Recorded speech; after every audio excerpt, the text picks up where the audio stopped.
देखिए, एक स्वस्थ लीवर की ये हालत है और इसके अलावा जब हम तकलीफ़ में आते हैं, ज़्यादा हालत ख़राब होती है तो हमारा लीवर इस रंग का हो जाता है। दिमाग के बाद सबसे ज़्यादा ज़िम्मेदार और वज़नदार जो पार्ट ऑफ बॉडी है वो लीवर है। ये लीवर दरअसल एक ऐसी भट्टी है जिसमें ग़िज़ाएँ स्वच्छ होकर छनकर हमारे शरीर को मिलती है। वो बच्चे जो बाहर का खाना खाते हैं अक्सर पेट के और लीवर के मरीज हो जाते हैं। फैटी लीवर क्या होता है, ये कैसे हमारे शरीर को बेहद नुकसान पहुंचा रहा है? उसमें ज़्यादा चर्बी होना या ज़्यादा मोटा हो जाना, उस पर सूजन आ जाना, जब उसमें वरम आ जाता है या चेंजेस होते हैं तो उसकी बनावट बदल जाती है। वो सूज कर और बॉडी जो है वो एक दूसरे से तकरीबन मिले हुए हैं। जब ये इन पर सूजन आती है या फैटी हो जाते हैं तो ये किसी दूसरी चीज पर दबाव डालने लगते हैं। लीवर आंतों को दबाने लगता है। नमस्कार दोस्तों, मैं हूं आपके साथ मनीषा और आज हम एक बेहद ही गंभीर मुद्दे पर बात करने वाले हैं। खराब होता लीवर एक गंभीर समस्या बन सकता है। क्या आपको भी पेट में तनाव, आपके पेट में दर्द महसूस होता है, थकावट महसूस होती है, आपको ऐसा महसूस होता है कि आपकी त्वचा धीरे धीरे पीली पड़ रही है? क्या आपको अपने सीने में जलन और दर्द की शिकायत होती है? और अगर होती है तो ज़रा सावधान हो जाइए, सतर्क हो जाइए, क्योंकि ये एक बेहद ही गंभीर बीमारी के लक्षण हो सकते हैं, या फिर यूँ कह लीजिए कि एक शुरुआती संकेत हो सकते हैं। क्योंकि खराब होता लीवर भी कुछ ऐसे ही संकेत देता है। लेकिन अगर आपका लीवर खराब होने की दिशा में है या फिर उसके शुरुआती लक्षण आपको महसूस हो रहे हैं, तो आखिरकार आप उन्हें पहचान कैसे सकते हैं? तो आज हम इसी विषय पर बात करने वाले हैं। हमारे साथ सुप्रसिद्ध और देश के जाने माने हकीम जी मौजूद हैं। हकीम सुलेमान खान जी, बहुत स्वागत है सर आपका। सबसे पहले आपसे यही जानना चाहेंगे कि क्या इसके फंक्शंस होते हैं, ये क्यों इतना हमारे शरीर के लिए, हमारे जीवन के लिए ज़रूरी हो जाता है? हाँ, देखिए, सबसे ज़्यादा वज़न में हमारे दिमाग का वज़न होता है और सबसे ज़्यादा जिम्मेदार हमारा दिमाग होता है। दिमाग के बाद सबसे ज़्यादा जिम्मेदार और वज़नदार जो पार्ट ऑफ बॉडी है वो लीवर है। ये लीवर दरअसल एक ऐसी भट्टी है जिसमें ग़िज़ाएँ स्वच्छ होकर, पाक होकर और उबल कर, छन कर हमारे शरीर को मिलती है। इससे पहले ये लीवर उन ग़िज़ाओं को जो स्वच्छ नहीं हैं, साफ़ नहीं हैं, जहरीली हैं, उन्हें जाने ही नहीं देता आगे जब तक वो इनको साफ़ और पाक ना कर। हकीम साहब, खाने पीने का जो आजकल का रूटीन है, ख़ास तौर पर जो युवा है वो जंक फूड की तरफ ज़्यादा जा रहे हैं या फिर घर के खाने को अवॉइड भी करते हैं कि हमें ये पसंद नहीं है, हमें तो बाहर का खाना पसंद है। तो क्या खाना पीना या उसमें बदलाव करना एक स्वस्थ लीवर के लिए बहुत ज़रूरी हो जाता है? हाँ, देखिए, ये बदलता हुआ शौक़ और माहौल बच्चों का, ये भी इसमें काफ़ी ज़िम्मेदार है कि हम सेहतमंद नहीं रह पाते। ज़्यादातर वो बच्चे जो बाहर का खाना खाते हैं अक्सर पेट के और लीवर के मरीज़ हो जाते हैं। क्योंकि हम ये भी देखते हैं कि आजकल हम एक टर्म बहुत ज़्यादा सुन रहे हैं, फैटी लीवर, और आजकल हम देखते हैं कि काफ़ी यंगस्टर्स में भी फैटी लीवर की एक समस्या है। फैटी लीवर क्या होता है, ये कैसे हमारे शरीर को बेहद नुकसान पहुंचा रहा है? देखिए, फैट मतलब उसमें ज़्यादा चर्बी होना या ज़्यादा मोटा हो जाना, उस पर सूजन आ जाना। हर पार्ट का अपना एक अलग तरह का बनावट है। जब उसमें वरम आ जाता है या उसमें चेंजेस होते हैं तो उसकी बनावट बदल जाती है। वो सूज कर, क्योंकि हमारे पार्ट ऑफ बॉडी जो है वो एक दूसरे से तकरीबन मिले हुए हैं। जब ये इन पर सूजन आती है या फैटी हो जाते हैं तो ये किसी दूसरी चीज़ पर दबाव डालने लगते हैं। लीवर आंतों को दबाने लगता है और लीवर हमारे, देखिए, इस पसली के सीधी तरफ की पसली के नीचे होता है। ज़्यादातर हमारी सीधी पसली के नीचे होता है और एक उसका कोना यहाँ से इस तरफ भी होता है। तो ये लीवर जो है जब बड़ा हो जाता है, लीवर बड़ा हो जाना, लीवर फैटी हो जाना, लीवर इन्फेक्शन हो जाना, तो इन सब से इस पर सूजन आती है और सूजन आने के बाद ये किसी और पार्ट को दबाने लगता है, जिससे हमारे हाजमे पर फर्क पड़ता है। शुरुआती तौर पर ये कैसे किसी नॉर्मल इंसान को पता चले कि उनका जो लीवर है वो अस्वस्थ है या खराब होने की दिशा में है या फैटी लीवर की समस्या उनमें पनप रही है, सो दैट कि वो इनिशियल स्टेज पर ही अपना इलाज करवाएं या फिर उपाय कर लें? देखिए, सिम्टम्स तो बहुत सारे हैं। एक तो लीवर थोड़ा यहाँ पर, जहाँ लीवर है वहाँ पर एक हल्का सा दबाव या पेन महसूस किया जा सकता है, और कभी कभी ये दर्द हमारे लीवर में ना होकर हमारे पेट में इस जगह पर तकरीबन नाभि के इस तरफ दर्द महसूस होता है। और जब भी लीवर में कोई प्रॉब्लम आई है या आती है तो हमारे पेट ज़रूर इम्प्रेस होता है, पेट मुतासिर होता है, और उसमें खट्टी डकारों से लेकर जलन या कॉन्स्टिपेशन या दस्त आ जाने या भूख ना लगना।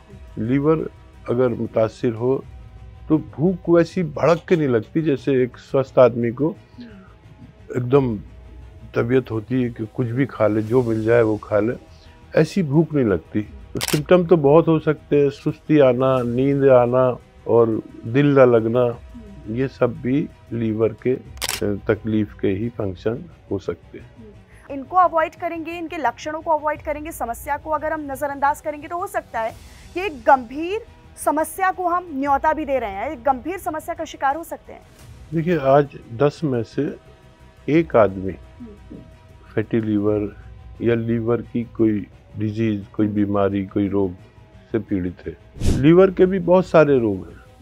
लीवर में फोड़ा हो जाना, लीवर में फोड़ा भी हो जाता है, लीवर में गांठ हो जाना, लीवर में इन्फेक्शन हो जाना, लीवर में पस पड़ जाना, आम बात है। और 10 में से एक मरीज इसका शिकार होता है। और हैरत की बात यह है कि लीवर का आज तक एलोपैथ में कोई डॉक्टर नहीं, गैस्ट्रोलॉजिस्ट यानी पेट का डॉक्टर ही लीवर का इलाज करता है। तो याद रखें कि आप अपना पेट ठीक रखेंगे तो आपका लीवर ठीक रहेगा। अच्छा हकीम साहब, एक सवाल ये भी है कि क्या फैटी लीवर होने से या फिर अगर आपके लीवर में समस्या आ रही है तो क्या बाकी के ऑर्गन्स पर या बाकी के हमारे जो बॉडी पार्ट्स हैं उन पर भी इंटरनली उसका असर पड़ सकता है? हाँ, पूरे शरीर पर इसका असर होना है।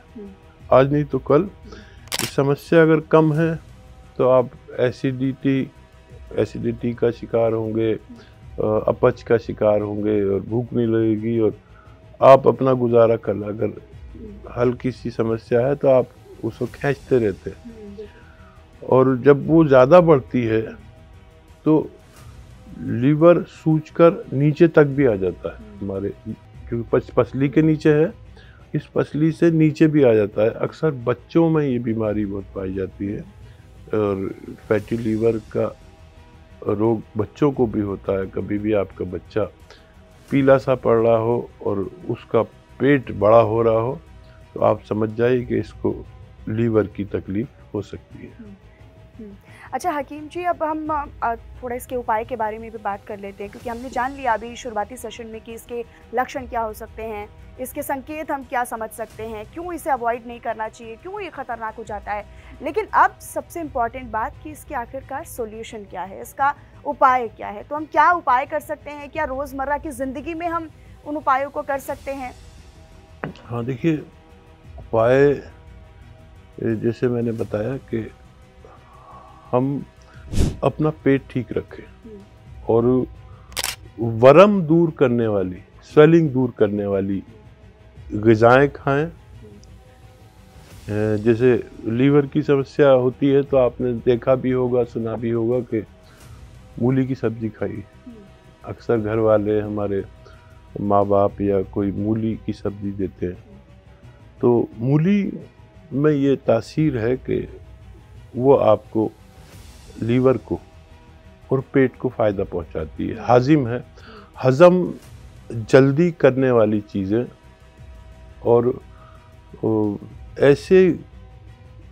ऐसी खाने खाएं, ऐसी ग़िज़ाएँ खाएं जो ज़्यादा फैट ना हो, और फैट को बिल्कुल तर्क कर दें, यानी ऑयल को बिल्कुल रोक दें, तब भी आपका लीवर अच्छा हो सकता है। फैट खाना बंद कर दें। और बहुत सारे इलाज हैं, घरेलू भी हैं और मेडिसिन से भी हैं, लेकिन जो भी वरम दूर करने वाली दवाएं होंगी या ग़िज़ाएँ होंगी, वो आपके लीवर को स्वस्थ रख सकती है। अच्छा हकीम साहब, कई बार हमने सुना है कि डॉक्टर्स डिटॉक्स की भी बात करते हैं कि आपको लीवर जो है वो डिटॉक्स करना चाहिए। कैसे डिटॉक्स होता है, कैसे वो फिल्टर अप होता है, और तरह तरह के जूस लेने की भी सलाह देते हैं, तो क्या ये सही है? और अगर जूस लेने की सलाह देते हैं, किस प्रकार के जूस होते हैं वो? बहुत अच्छा सवाल है। देखिए, ये डिटॉक्स तो होना ही चाहिए, और हज़म करने वाली चीज़ें जिनको मैं कह रहा हूँ, यही डिटॉक्स करती है। एक नींबू बहुत अच्छा काम करता है। हम जिसे नींबू कहते हैं, उसका असली नाम है लीमू। तो विटामिन सी की चीज़ें खट्टी होती हैं, ये बहुत फ़ायदा करता है। आंवला बहुत अच्छा है, और संतरा, ये जो सारी खट्टी खट्टी चीज़ें मैं आपको बता रहा हूँ, ये हमारे लीवर से उसकी वो परेशानी दूर करती है जो बड़ी बड़ी दवाएं नहीं करती। तो संतरा, मौसमी, आंवला इस्तेमाल कर सकते हैं। और कुछ सब्जियों में भी ऐसी चीज़ें हैं, जैसे मैंने मूली बताया, तो मूली खाएं, और करेला का जूस पिए। है मुश्किल काम, बहुत मुश्किल है, लेकिन दवाएं जो हम खाते हैं वो उससे भी कड़वी होती हैं, करेले से भी कड़वी होती है। कभी कोई टैबलेट आप अपने मुंह में रख के छोड़ दीजिए तो इतनी कड़वी होती है कोई भी मामूली सी टैबलेट कि आप करेले को भूल जाएंगे। तो करेला तकरीबन 30-40 ml एक वक्त में, 30-40 ml करेले का जूस एक वक्त में पिएं, और दिन में 2 बार पी सकते हैं। ये करेला बहुत फ़ायदेमंद है आपके पेट के लिए भी, आपके लीवर की सूजन के लिए, लीवर को साफ सूफ करने के लिए। असल में होता क्या है कि अब सब कुछ जो है वो लीवर को ही झेलना पड़ता है। मिसाल तौर पर आपको बुखार आ गया, अब बुखार आया, आपने बुखार की दवा ली, बुखार उतर गया। जैसे मलेरिया में जो दवाई दी जाती है वो लीवर की दुश्मन है, और जितनी एंटीबायोटिक्स हैं वो लीवर की दुश्मन है। या स्टेरॉइड है, या पेन किलर है, हाईली पेन किलर, तो ये लीवर की दुश्मन है। और लीवर का क्योंकि काम ही यह है कि जब तक हम जो भी ग़िज़ा खाते हैं या दवा खाते हैं, जब तक लीवर उसको ऐसी हालत में नहीं कर देता, इतना साफ सूफ नहीं कर देता कि आपकी सेहत को नुकसान न पहुंचा दे, जब तक वो उसे आगे जाने ही नहीं देता। और इस अमल में वो खुद इम्प्रेस हो जाता है। तो अक्सर आपने देखा होगा मलेरिया बुखारों के बाद या किसी बड़ी बीमारी के बाद जब एंटीबायोटिक्स चलती हैं तो आदमी तो ठीक हो जाता है, लेकिन उसे पीलिया हो जाता है, जॉन्डिस हो जाता है। ये भी एक लीवर की बीमारी है। तो इसके साथ कभी भी आपके ऐसा इलाज चले जिसमें लगातार एंटीबायोटिक्स या स्टेरॉइड या हाईली पेन किलर चलती हैं, तो आपको इन चीज़ों में से कोई चीज़ जो मैंने बताई, नींबू, आंवला और करेला, मूली की सब्जी खूब इस्तेमाल करनी चाहिए, क्योंकि डॉक्टर आपको उन दवाओं के साथ में कोई दवा ऐसी नहीं दे रहा जिससे आपका लीवर का बचाव हो सके। अच्छा हकीम साहब, क्योंकि हम ये भी देखते हैं कि कुछ ऐसे हम सुनते भी आ रहे हैं, अपने पूर्वजों से भी हमने सुना है, बड़े बूढ़ों से भी सुना है कि जब मसाले हम इस्तेमाल करते हैं तो मसालों को बहुत बारीकी से जान परख कर सब्जियों में डालना चाहिए या उन्हें इस्तेमाल करना चाहिए, क्योंकि वो एक औषधि के तौर पर हमारे शरीर में इस्तेमाल किए जाते हैं। तो आप क्या सलाह देना चाहेंगे हमारे व्यूवर्स को, हमारे दर्शकों को, कि जो रोज़मर्रा के हमारे आहार हैं उनमें कुछ बदलाव किया जाए, या फिर कुछ ऐसे मसालों को हम इंक्लूड कर सकते हैं अपनी डाइट में या अपने खानों में, ताकि फैटी लीवर या फिर लीवर से होने वाली समस्याओं से पहले बचा जा सके? और देखिए, बड़ा अच्छा आपने सवाल किया है। ये जो मसाले हैं ये वाकई औषधि है।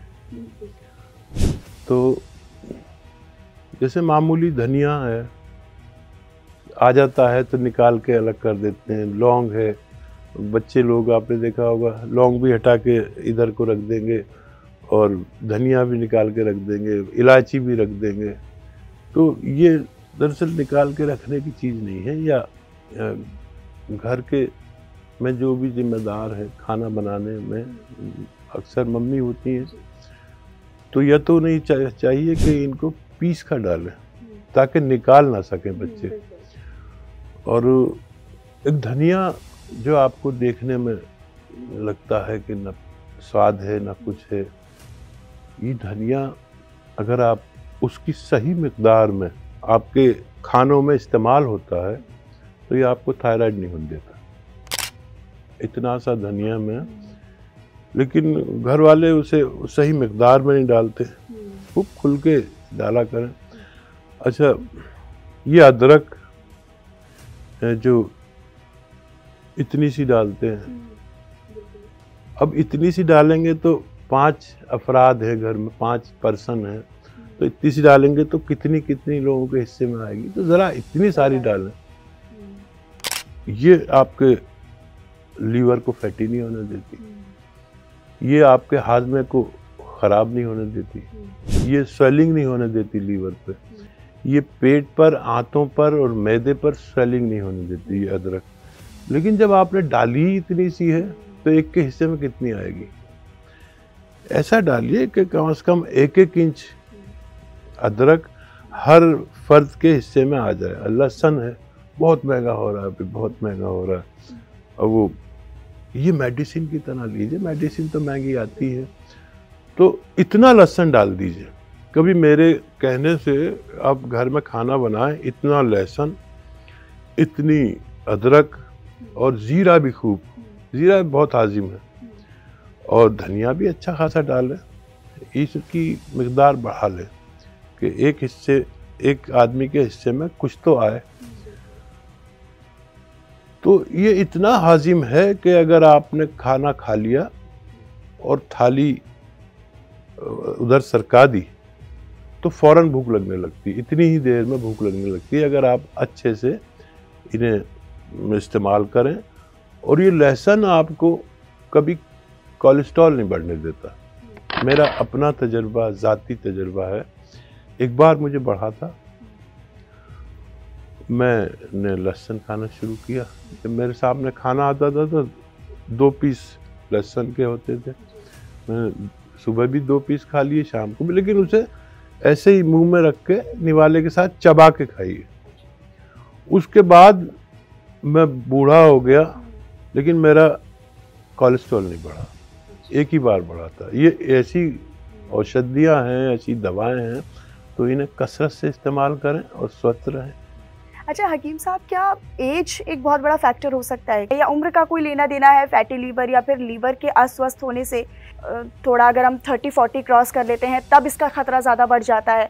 और ज़्यादा उम्र वालों को रोग ज़्यादा होते हैं, लेकिन बच्चे भी इन रोगों से सुरक्षित नहीं हैं। बच्चों को भी होता है, मैंने बहुत बच्चे देखे हैं जिनका लीवर में प्रॉब्लम। और ये ज़रूरी नहीं है, लेकिन जब स्ट्रेंथ होती है जिस्म में तो मुकाबले की ताकत ज़्यादा होती है और बड़ी उम्र में रोग थोड़े ज़्यादा होते हैं और बड़ी उम्र में एक एक करके हमारा हर पार्ट ऑफ बॉडी कमज़ोर होता जाता है। उसको स्वस्थ रखने के लिए भी आपको इन चीज़ों का इस्तेमाल करना चाहिए। कई लोग जो शराब का सेवन करते हैं या फिर अल्कोहल कंज्यूम करते हैं, क्या उनमें ये खतरा ज़्यादा बढ़ जाता है? देखिए, अगर आप किसी डॉक्टर के पास पहुंच गए तो वो सीधा सवाल यही पूछता है, अल्कोहल बहुत लेते हो? और लीवर की बीमारी जिसको होती है वो सीधा डॉक्टर का दिमाग यही जाता है कि आप शराब पीते हो। लेकिन जो लोग शराब नहीं पीते उनको भी लीवर की प्रॉब्लम होती है, क्योंकि हर बीमारी हमें भी होती है और बच्चों को भी होती है, बड़ों को भी होती है, लेकिन शराब पीने वालों को ज़्यादा ये बीमारी पाई जाती है। लेकिन कोई शराब नहीं पीता तो ये ना समझे कि उसे लीवर की बीमारी नहीं हो सकती। अच्छा, अगर फैटी लीवर हो जाता है या फिर लीवर एक गंभीर श्रेणी में चला जाता है तो कैसा दिखता है, कैसी उसकी हालत होती है? देखिए, एक स्वस्थ लीवर की ये हालत है, ये हालत एक स्वस्थ लीवर की हो सकती है। और इसके अलावा जब हम तकलीफ़ में आते हैं और ज़्यादा हालत ख़राब होती है तो हमारा लीवर इस रंग का हो जाता है। देखिए, लीवर बड़ी समस्या है इस दौर की। जैसे मैंने बताया कि हर 10वें शख्स को लीवर की परेशानी है। इब्तदाई यानी शुरुआती दौर में अगर आप इस पर तवज्जो दे दें तो बहुत आसानी से ठीक हो सकता है। हर बड़ी बीमारी के इलाज के बाद लीवर का इलाज पर ख़ुद तवज्जो दीजिए। वर्म दूर करने वाली चीज़ें, वर्म तहलील करने वाली चीज़ें आप इस्तेमाल किया करिए। वर्म दूर होता है, सौंफ का जूस निकाल लें, उबाल कर और उसको छान कर पिया करें। सौंफ और मको के पेड़, जिसमें बहुत बारीक बारीक टमाटर जैसे चीज़ें आती हैं, ये सूखी हुई भी बाज़ार में मिलती है। मको, इसको उबाल कर इसका पानी पिया करें। कासनी आती है एक चीज़, कासनी को भी आप जड़ी बूटी लेकर उसको उबाल कर अगर कसरत से पिएंगे तो आपका लीवर अच्छा हो सकता है। एक औषधि है जिसको असली लेना ज़रूरी है, ये नकली भी मिलती है। नमक ज़ैतून लीवर और किडनी की बेमिसाल दवा, जो आपको 2-3 चुटकी एक गिलास पानी में मिलाकर दिन में 2-3 बार पीने से भी आपका लीवर, किडनी और पेट दुरुस्त रह सकता है। क्योंकि कई लोग ऐसे भी होते हैं जिन्हें कोई बीमारी नहीं होती है, बिल्कुल हट्टे कट्टे घूम रहे हैं, नौजवान हैं, बिल्कुल स्वस्थ हैं, कोई समस्या ऐसी शारीरिक तौर पर नहीं है, लेकिन लीवर अंदर ही अंदर ख़राब होना शुरू हो गया है, या फिर यूँ कह लीजिए कि फैटी लीवर की शुरुआत हो चुकी है। क्या इसका मैरिड लाइफ पर भी असर पड़ सकता है? पत्नी के साथ वैवाहिक जीवन पर भी असर पड़ सकता है इसका? तो देखिए, वैसे तो वज़ाहिर तो नहीं पड़ना चाहिए, लेकिन जब आप शादीशुदा हैं और आपको रोग होगा तो आपके पूरे ख़ानदान पर फ़र्क पड़ सकता है। और देखिए, ज़्यादा ये होता है लीवर में कि लीवर ज़्यादा फैटी रहेगा, उसका सही इलाज नहीं हो सका तो लीवर में पस पड़ जाता है। तो कुछ ऐसी भी चीज़ें हैं कि जब पस दवाओं से कंट्रोल नहीं होता तो फिर उसको ड्रेन कराया जाता है। ड्रेन कहते हैं कि इंजेक्शन या पाइप के ज़रिए आपके लीवर में इंजेक्शन या पाइप डालते हैं और उससे वो सारा पस बाहर खींच लेते हैं और फिर दवाइयाँ देते हैं, तो लीवर को जल्दी फ़ायदा मुमकिन है। ऐसा भी होता है कि लीवर सोराइसिस हो गया और वो काम नहीं कर रहा, तो लीवर एक अजीब व गरीब पार्ट ऑफ बॉडी है। ये अपनी मरम्मत खुद भी करता है। अच्छा। सबसे ज़्यादा मरम्मत इसकी तो नौबत बहुत कम आती है कि डॉक्टर के पास जाए, ये अपनी मरम्मत खुद ही करता रहता है। इसमें ये सलाहियत है, इसी पार्ट में ये सलाहियत है कि अपना इलाज खुद करता रहता है। और लेकिन आखिर जब हम नहीं मानते और ये थक जाता है कि एंटीबायोटिक खाए जा रहे हैं और हर वो चीज़ खा रहे हैं जो लीवर के लिए नुकसानदेह है, तो फिर ये थक भी जाता है। तो लीवर का कोई ऐसा रोग जिसमें लीवर किसी का 75%, किसी का कम ज़्यादा काम नहीं करता, तो लीवर ट्रांसप्लांट भी होता है। और आपको हैरत होगी इस बात की कि लीवर में सलाहियत है कि अगर आपका लीवर ख़राब हो गया है और लीवर दान दिया जाता है, यानी आपका लीवर का इतना सा हिस्सा उसके मरीज़ के लीवर से ऑपरेट करके जोड़ दिया जाता है और फिर वो लीवर अपना पूरा हिस्सा अपना आप तैयार कर लेता है। उसे किसी की ज़रूरत नहीं, वो लीवर खुद ही अपने आकार का और अपने कारगर लीवर और उसी साइज़ का अपने आप तैयार हो जाता है। इस तरीके से इसको देखें कि किसी को बहुत ज़्यादा मतलब अगर स्वस्थ है वो इंसान, कोई पहले बीमारी नहीं है, कोई ऐसी परेशानी नहीं है, लेकिन लीवर ख़राब हो रहा है धीरे धीरे, तो क्या कोई गंभीर बीमारी आने वाली है? क्या कोई गंभीर समस्या दस्तक दे सकती है शरीर में? ये समझ लेना चाहिए। और देखिए, लीवर क्योंकि सबसे बड़ा जिम्मेदार, मैंने बताया, दिमाग के बाद सबसे बड़ा जिम्मेदार जो है हमारी बॉडी में वो लीवर है। इसको समस्या आएगी तो आपका पेट इम्प्रेस होगा, पेट होगा तो मैदा, आपकी आंतें, आपकी किडनी, हर चीज़ इम्प्रेस होगी। और लीवर से होशियार रहे, ये बड़ा पार्ट है, बड़ा जिम्मेदार है। इसकी समस्या होते ही इसका निवारण करें और घरेलू नुस्खे इस्तेमाल करें, ज़्यादातर लोगों को फ़ायदा मुमकिन है। बहुत शुक्रिया सर आपका। हमारे इस पॉडकास्ट में आपने बहुत फ़ायदेमंद बातें हमारे दर्शकों को बताई है। यकीनन हमारे जो दर्शक हमें सुन और देख रहे हैं उन्हें बहुत फ़ायदा इसका मिलेगा। फिलहाल इस पॉडकास्ट में इतना ही, लेकिन फिर आपसे मुलाकात होगी किसी नए और गंभीर मुद्दे के साथ। तब तक के लिए आप मुझे यानी मनीषा को दीजिए इजाज़त। नमस्कार।